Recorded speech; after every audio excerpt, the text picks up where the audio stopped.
Vamos a entender ahora qué es una base de datos. Lo primero con lo que nos encontramos son los campos.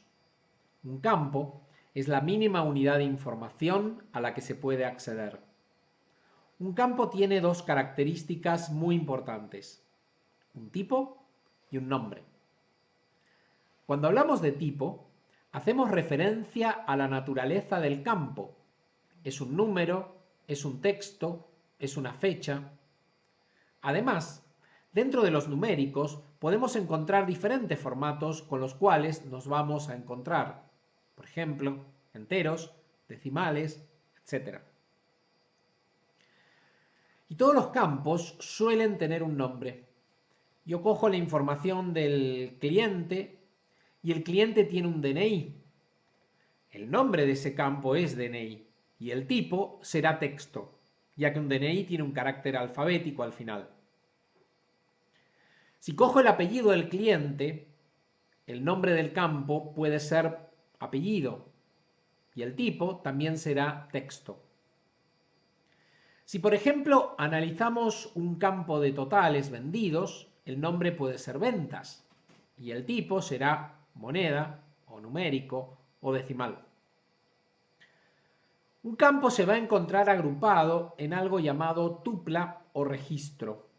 El nombre tupla es el nombre más matemático del concepto de registro. Un registro va a contener entonces campos que tienen una característica, y es que están agrupados porque conceptualmente se corresponden con algo que hace que todos describan una misma entidad.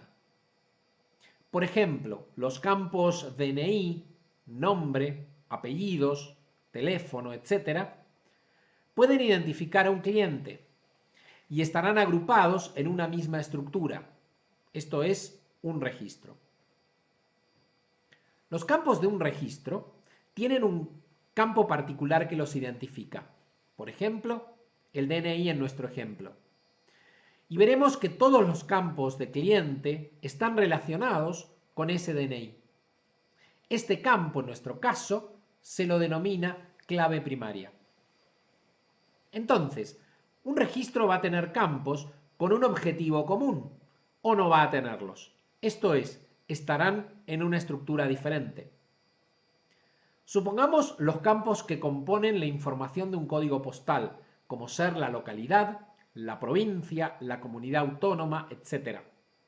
Esta información no es del cliente, sino del código postal, y es por esto que la tendremos en una estructura diferente. A esta relación que se produce entre estas dos estructuras se la llama clave foránea, ya que la clave foránea identifica una columna o grupo de columnas en una tabla llamada tabla hija o referida desde una tabla llamada principal, maestra o tabla referenciada. Veamos un ejemplo. En el siguiente caso tenemos una tabla maestra de categorías con un campo que es clave primaria y que es el Product Category ID y que es clave primaria de esa tabla. Y también estamos viendo una tabla referenciada que tiene un campo Product Category ID que en este caso es una clave foránea. Esto es clave primaria pero en otra tabla. Otro concepto importante es el concepto de hecho. Un hecho es aquello que queremos analizar y pasa a ser el centro de nuestro análisis. Por ejemplo, si queremos analizar las ventas, nuestra tabla de hechos será aquella que contiene información de ventas. Usualmente, las tablas de hechos suelen estar compuestas por los valores a analizar y claves foráneas, ya que toda la información descriptiva la encontraremos en las tablas maestras. La mayoría de las medidas que queramos realizar a nivel de objetivos o información la extraeremos principalmente de estas tablas. Pero hay otras tablas muy importantes que son las de dimensiones. Las dimensiones son aquellas tablas que contienen las descripciones, por ejemplo, los datos de nombres de producto, países, categorías, etc. A partir de estas tablas analizamos los hechos en función de la o las dimensiones que querramos. Por ejemplo, si quiero analizar los totales de venta por país y dentro de cada país por categoría de producto.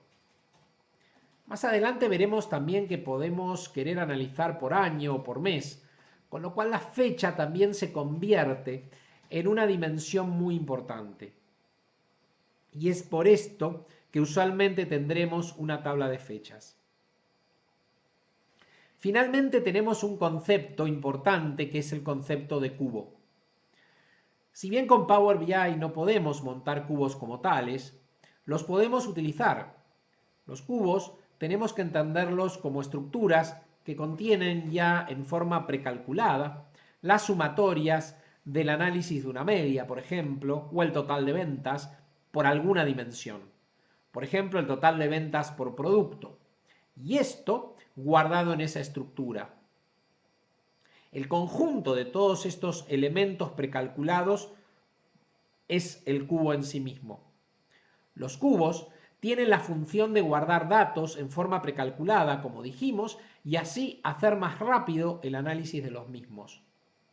Pero hay que tener algo en cuenta. La información de un cubo es como una foto de un momento determinado, y los cubos deben recalcularse cada X tiempo. A partir de todas estas estructuras es como podemos obtener reportes y cuadros de mandos en Power BI.